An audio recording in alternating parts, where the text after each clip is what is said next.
Bonjour à tous. Étant passionné d'arts martiaux et de sport de combat, il était vraiment temps que j'aborde les arts martiaux dans ces clichés du sport parce qu'il y a de nombreux clichés sur les arts martiaux. Le plus grand cliché au monde, c'est l'art martial le plus efficace dans la rue. Je pense que vous avez tous entendu ça, quelqu'un arrivé dans un club d'arts martiaux ou quelqu'un qui vous parle dans un moment lambda et qui vous dit « Moi, mon sport de combat, c'est le plus efficace. Toi, ton sport, c'est nul, c'est pas efficace, c'est pas réaliste. Moi, dans la rue, si je dois me défendre sur 3 gars, 4 gars, sur un couteau, sur un bâton, sur un pistolet, moi, je suis capable parce que je m'entraîne à ça. Je m'entraîne avec le meilleur maître. » Ce qui est marrant, c'est que souvent, dans les arts martiaux, on apprend l'humilité. Dans le sport de combat, c'est un peu différent. Donc, dans cette vidéo, on va aborder 3 thématiques. La première thématique, ça va être quelle est la différence entre un sport de combat et un art martial? Car il y en a énormément. La deuxième thématique, ça va être de faire un tour d'horizon. Alors j'ai pris 5 sports de combat, donc arts martiaux ou sports de combat, les plus pratiqués au monde. Et ensuite, j'ai pris 5 sports étiquetés self-défense. Donc que ce soit d'un point de vue impression collective, donc du public, des gens qui pratiquent, ou alors du point de vue marketing. En prenant ces sports, je vais les analyser avec vous. Je vais vous expliquer un peu les différences, d'où ils viennent, etc. Et la troisième partie, ça va être de répondre à cette question. Quel est le plus efficace en situation réelle? Allez, on est parti pour ces clichés du sport. Alors, on peut identifier les différences entre les arts martiaux et les sports de combat. Tout d'abord, les arts martiaux, il y a un salut. Vous avez fait des arts martiaux, forcément, vous saluez. Vous saluez votre maître, vous saluez vos coéquipiers, vous saluez la salle. Il y a aussi une tenue, pas une particulière. Donc chaque sport a sa tenue. Alors, vous avez par exemple le karaté, c'est un kimono, le judo, c'est un judogi, le taekwondo, un do-box. Chacun a sa tenue bien particulière avec ses couleurs qui identifient bien quel sport je fais. La troisième chose, c'est qu'on pourrait dire qu'il y a une dimension esthétique dans les techniques et dans la précision des mouvements. Chose qu'il n'y a pas forcément dans les sports de combat. Il y a aussi la présence de formes, kata, pumse, tao pour le kung-fu. Voilà, c'est vraiment important. Il y a des espèces d'enchaînements que souvent un pratiquant de sport de combat ne va pas comprendre et va apparenter ça à de la danse. Mais pour un pratiquant d'arts martiaux, c'est un combat contre soi-même, ça travaille la concentration, ça travaille l'explosivité, donc c'est très intéressant. Il y a avoir un degré de contact aussi qui peut être de néant à élevé, donc on peut très bien avoir 0 contact, comme avoir beaucoup de contact, même du full contact, comme on peut appeler ça. Et surtout des valeurs, humilité, respect, une hiérarchie avec des grades, avec des maîtres. Voilà, donc vraiment les grandes différences entre l'art martial et les sports de combat, ce sont celles-ci. Double croisé, retournement, coup porté, doigt mortel. Un sport de combat, déjà, c'est la possibilité de combattre en compétition. Un sport de combat, il y a toujours possibilité de combattre en compétition quand on fait un sport de combat. Il n'y a pas forcément de salut formel, ce n'est pas une obligation. Il n'y a pas d'apprentissage de forme, Punse, Tao, etc. Et il y a un degré de contact moyen à élevé, il n'y a pas de degré de contact néant. Ça n'existe pas dans les sports de combat. Le but, c'est qu'il y ait un contact. Et il y a des règles d'arbitrage, certains coups sont interdits, il y a un protocole. Il y a aussi des arts martiaux qui peuvent être en compétition, mais les arts martiaux qui n'ont pas de compétition, on appelle ça les arts martiaux traditionnels. Quand on explique ces deux côtés, on peut se rendre compte qu'il y a des arts martiaux qui ont la double pratique. Donc la pratique martiale et la pratique sport de combat. Des fois, c'est 2 entités différentes, des fois, c'est en même temps. Maintenant que je vais vous expliquer la différence entre un sport de combat et un art martial, donc on va pouvoir faire un tour d'horizon des 5 sports de combat et arts martiaux les plus pratiqués au monde. L'art martial le plus pratiqué au monde, qui est aussi un sport de combat, c'est le taekwondo.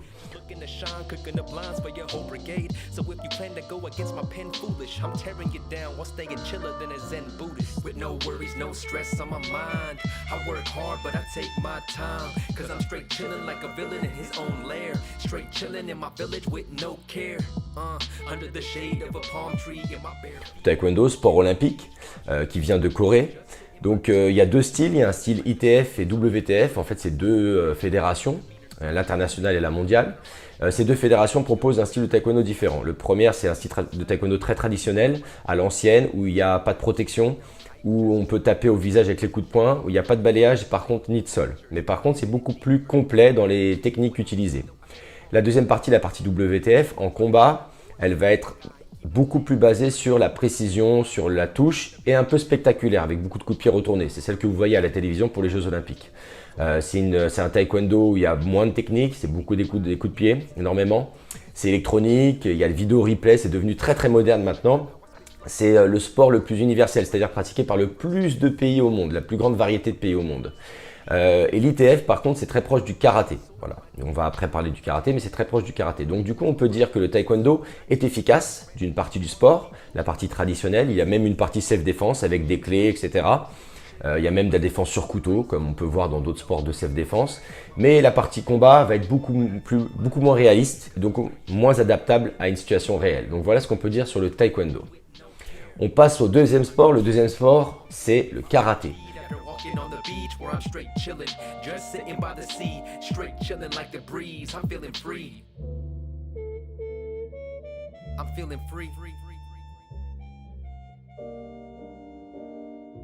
Le karaté, c'est 110 millions de pratiquants dans le monde, alors que le taekwondo, c'est 130 millions, donc vous voyez, c'est assez proche. Le karaté qui est devenu depuis peu sport olympique, qui va être introduit en 2020. Le karaté, c'est pareil, ça se reproche assez. Vous avez le style combat, donc le style combat, ça va être sans touche, on va contrôler ses mouvements. On va faire un kiap, donc c'est un cri au moment où on touche, au moment où on impacte. Il y a beaucoup de techniques, beaucoup de punse, alors c'est des katas au karaté. Ces katas peuvent être chorégraphiés, donc on a des mouvements bien précis, on doit faire preuve de précision, de rigueur, de concentration, donc c'est pas évident. Mais le karaté, donc si je vous l'explique comme ça, on peut dire que c'est pas très utile parce qu'on touche pas forcément, parce que c'est basé sur des techniques. Souvent quand on regarde le karaté, on se dit bah ils font des blocages dans le vide, etc. Mais en fait le karaté c'est très efficace parce qu'il y a plusieurs styles de karaté. Vous avez vraiment un grand nombre de styles de karaté. Vous allez avoir le Wado-ryu, vous avez le Kyoshinkai, vous avez vraiment le Shotokan, qui est le karaté le plus pratiqué en France. Le karaté Kyoshinkai, par exemple, c'est très proche de la boxe thaïlandaise. Ça ressemble énormément à la boxe thaïlandaise. C'est assez complet. On a des coups de genoux. C'est beaucoup plus efficace, on peut dire. Donc, vous voyez, le karaté est-il un sport efficace dans la rue, dans une situation réelle? On va dire que oui. Donc, comme ça, en expliquant. Pour l'instant, on n'a pas encore un résumé final, mais on peut dire que oui. Donc, le karaté, c'est un grand nombre de disciplines au sein d'un même sport, un grand nombre de styles, de techniques, de formes. Donc je vous invite à regarder un petit peu ce qu'il y a sur internet, hein. Vous allez voir, il y a au moins 4-5 styles de karaté différents avec des caractéristiques complètement différentes. Donc voilà pour le karaté. Le troisième sport, c'est le judo. Demeanor so unmajor, trying to ride a strong hook like a young Fraser. See, I keep calm, basking in the sunlight, with one mic channeling all of the fun nights. No dumb hype, just tribing my speakers and sharpening flows to keep it live with the features. Dive in it deeper. I know you couldn't wait, even though I stay on point like a good debate. I'm trying to shine more light in the sky and keep it lit like the 4th night of July. I don't try to be high, I keep my feet. Donc le judo, c'est ce que vous avez vu aussi pareil aux Jeux Olympiques ou à la télévision. C'est un sport où il va y avoir des projections au sol. Donc c'est un sport où on essaye de mettre des personnes au sol et de les bloquer. Voilà, donc c'est assez technique. Par contre, il n'y a pas de coup de pied, il n'y a pas de coup de poing, c'est uniquement du sol. Vous avez la grande star du judo, vous avez forcément vu Teddy Riner, qui est le porte-drapeau de ce sport, qui est le judo. Le judo, c'est un sport donc on pourrait dire comme ça, au premier abord, et encore une fois, on n'est pas dans le résumé, qu'il n'est pas très efficace puisqu'il n'y a qu'une technique, puisqu'on est uniquement au sol. Donc il faut attraper la personne. Et ce qui est assez dangereux dans la rue, dans une situation réelle, attraper la personne, ça veut dire s'approcher, ça veut dire peut-être éventuellement avoir une arme qui sort, ou alors si on n'est pas capable de s'approcher, peut-être prendre des coups avant d'arriver. Voilà, donc c'est un peu qui tout double le judo du coup dans la rue, on pourrait dire que c'est qui tout double. Encore une fois, on pourrait se dire, si on reste dans le cliché. Le quatrième sport le plus pratiqué, c'est le jiu-jitsu brésilien.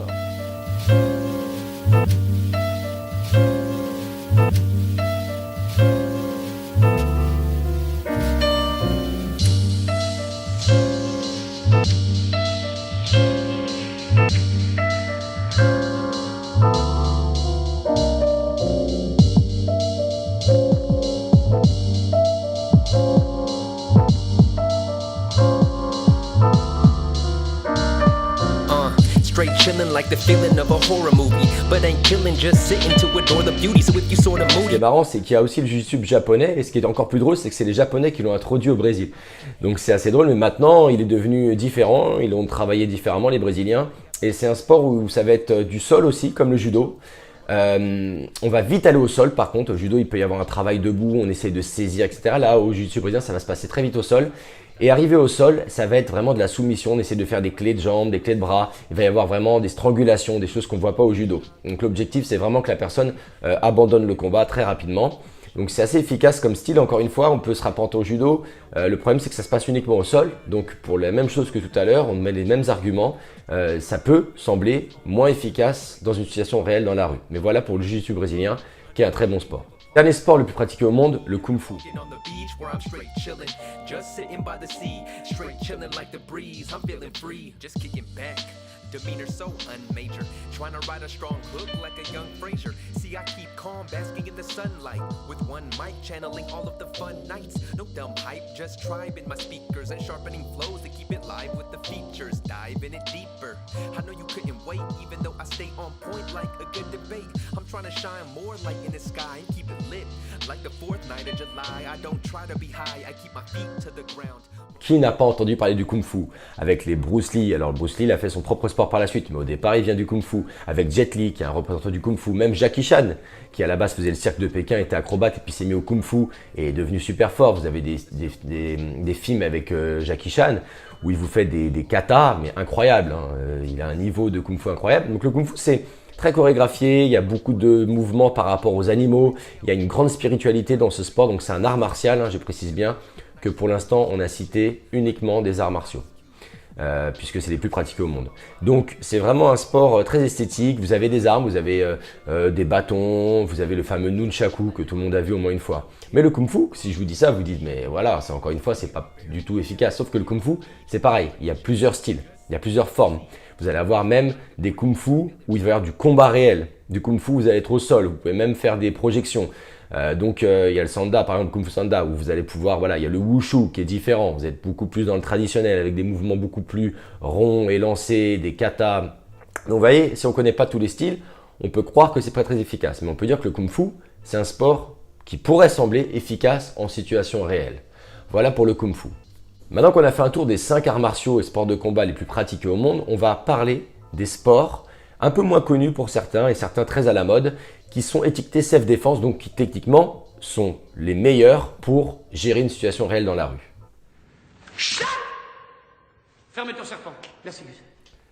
Alors en premier, il y a la Muay Thai. Sitting to adore the beauty, so if you sorta moody, better evacuate the premises, or I have to place the emphasis on aggravated sentences. This the opposite, bliss and confidence, no stress, missing consequence, ditching prominence, so rest like Sunday afternoon, having fun, straight blasting tunes while my mind's taking off on a runway. La Muay Thai, c'est un sport de self-défense réel, puisque là, c'est jugé violent pour beaucoup de monde.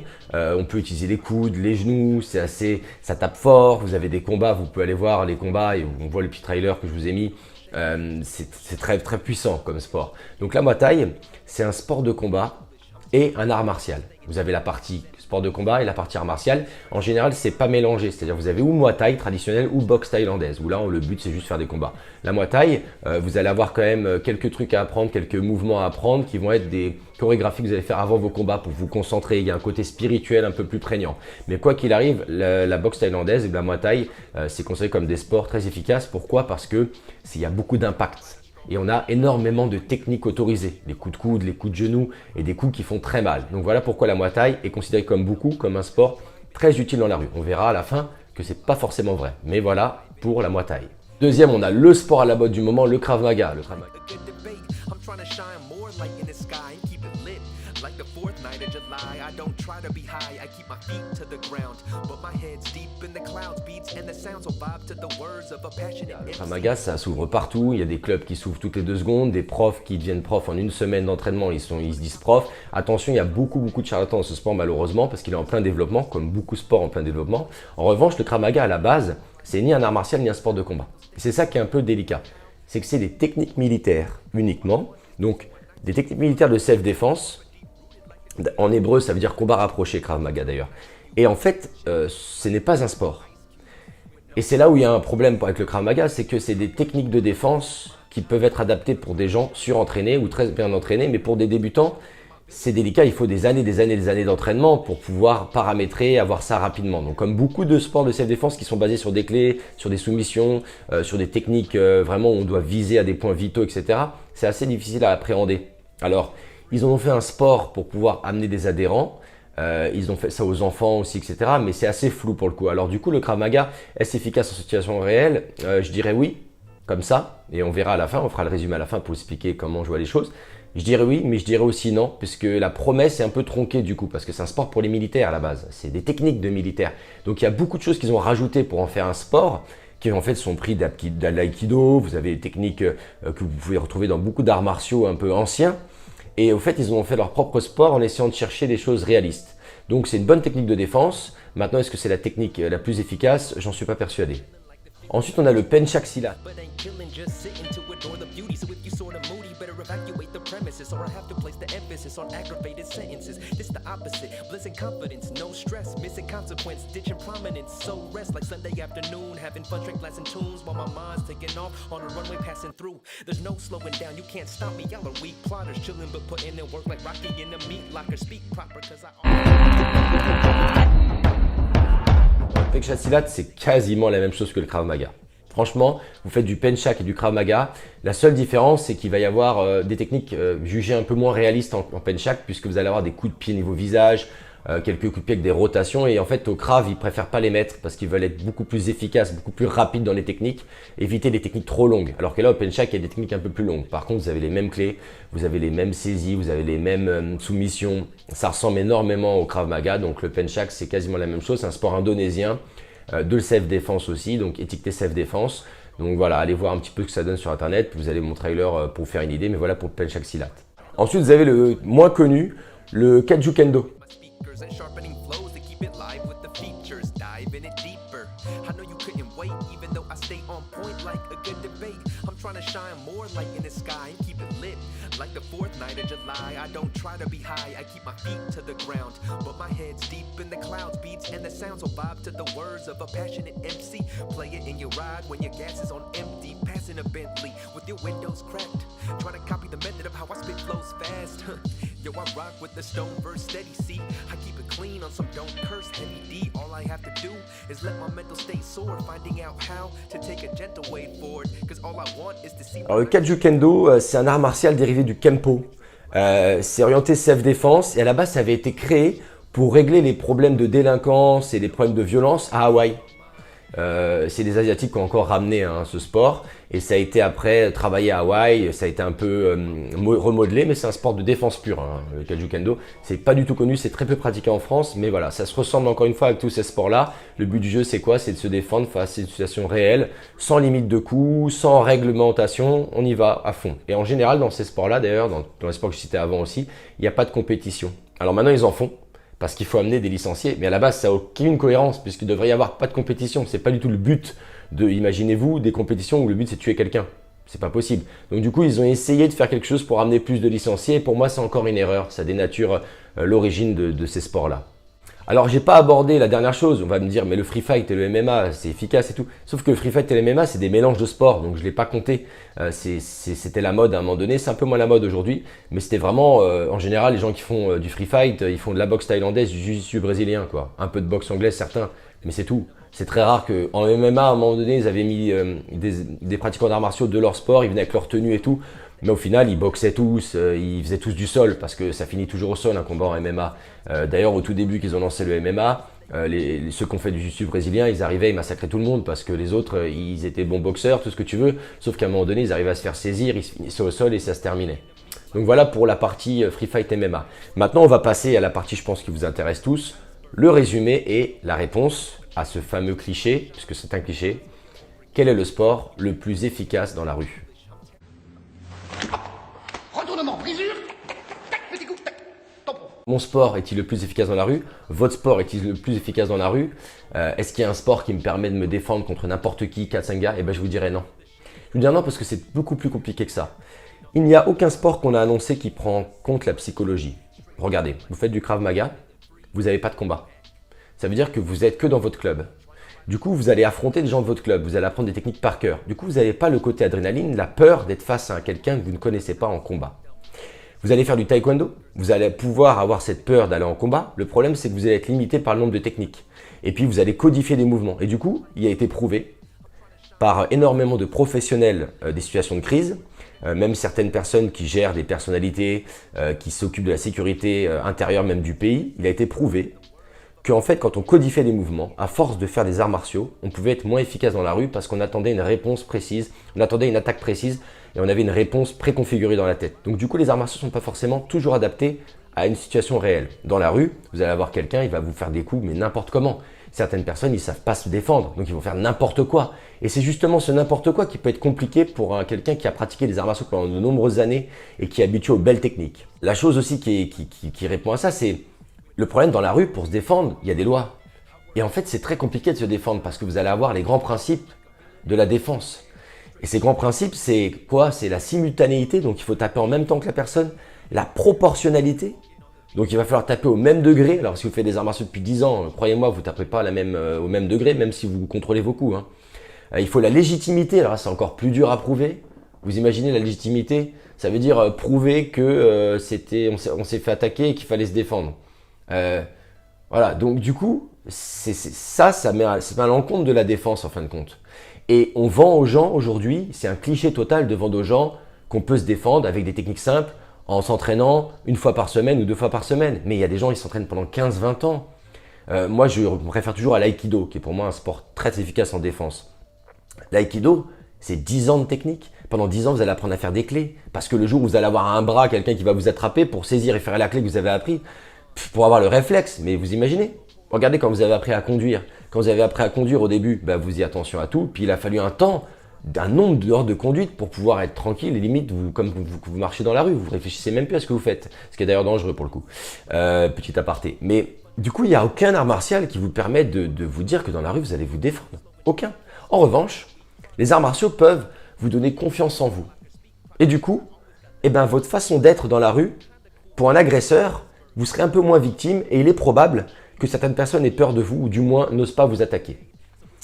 Je voudrais aussi enlever un cliché. C'est le cliché de dire que les gens qui sont délinquants ou qui peuvent vous agresser font pas de sport de combat, mais vous rigolez. Quand j'ai fait du Muay Thai à l'époque, j'étais dans un club vraiment ghetto de Muay Thai, j'ai arrêté à cause de ça d'ailleurs, mais les mecs qui venaient là-bas, mais ils étaient forts et ils étaient là pourquoi? Pour aller agresser mamie, papy derrière. Ils n'étaient pas là pour rien d'autre, vous voyez ce que je veux dire? Donc, ils savaient se défendre. Vous tombez sur un mec comme ça, j'espère pour vous, faites pas du karaté une fois par semaine. Parce que les gars, ils s'entraînent 6 fois par semaine, ils ont que ça à faire en plus.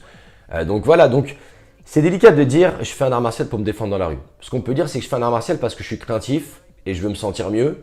Mais moi, tous mes maîtres, ils m'ont toujours appris une chose. Dans tous les sports de combat que j'ai fait, les meilleurs maîtres, pas ceux qui étaient, comme je vous ai montré dans le trailer avec Benoît Poulvord, ceux qui avaient vraiment un vrai esprit martial ou alors qui étaient des vrais combattants, ils disaient toujours vois à 360 degrés.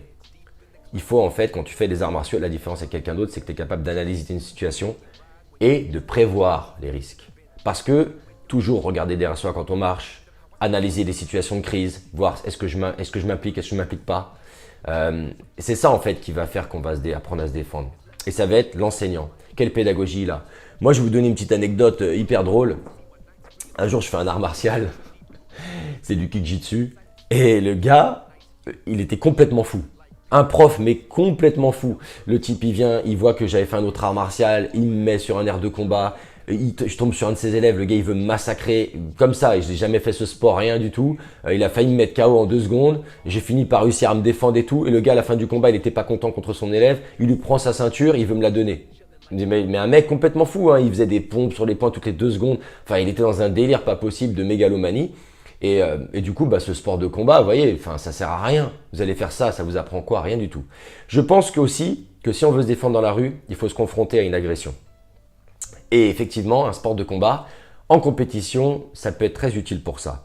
Parce que ça fait peur, quoi qu'il arrive. Il y a de l'adrénaline qui monte, c'est proche d'un combat dans la rue parce que vous avez affronté quelqu'un que vous ne connaissez pas. Alors oui, il y a un arbitre, oui, il y a des règles. Mais quand même, c'est impressionnant. Et donc ceux qui font que du PAO, les champions du monde de PAO, je les appelle comme ça dans les sports de combat, n'attendez pas à savoir vous défendre sur une agression dans la rue parce que qui vous dit que vous allez pas avoir peur par exemple. Et puis il y a une autre chose à prendre en compte, c'est souvent dans un sport, dans une agression extérieure, celui qui gagne c'est celui qui a le moins à perdre. Il y a des gens qui n'ont rien à perdre, qui sont complètement fous dans leur tête et qui peuvent aller hyper loin dans la violence. Et que même si vous faites des arts martiaux, vous irez moins loin que dans la violence. Donc voilà. Donc j'aimerais un petit peu désacraliser un petit peu ce côté je fais des arts martiaux, je suis invincible. Je fais du sport de combat, je suis invincible. Si je peux citer un sport de combat qui pourrait être efficace dans la rue comme ça, ce serait le Muay Thai. Parce que pour moi, d'une, on peut faire des compétitions, donc on peut se tester. De deux, il y a énormément de techniques. Coup de poing, coup de pied, coup de coude. Donc c'est quand même très efficace pour moi. Si en plus on arrive à faire un peu de sol, on est hyper complet. Maintenant, c'est ici que ça se passe. La défense dans la rue, c'est ici. Donc n'oubliez pas une chose, c'est que vous pouvez faire 150 ans d'arts martiaux, vous ne serez jamais invincible. Vous ne serez pas forcément apte à vous défendre. Peut-être vous aurez peur ce jour-là, peut-être vous tomberez sur le plus fort que vous. Donc je peux vous donner qu'un conseil, et c'est pour ça que je vais enlever ce cliché. Faites des arts martiaux pour vous. Faites des arts martiaux pour votre culture personnelle. Faites des arts martiaux si vous voulez le côté traditionnel, respect, humilité. Faites des sports de combat si vous voulez perdre du poids, transpirer, vous muscler, avoir un corps efficace, être rapide pour fuir une agression si jamais on vous agresse. Et dites-vous toujours dans votre tête qu'il y a plus fort que vous. Soyez humble face aux situations de la rue et essayez d'ouvrir vos yeux et voyez à 360 degrés. Voilà, donc pour moi, je vais finir comme ça. Il n'y a aucun art martial ou sport de combat qui vous garantit de vous défendre face à une agression extérieure. Sur ce, bonne journée, à très bientôt pour un prochain cliché du sport. Merci.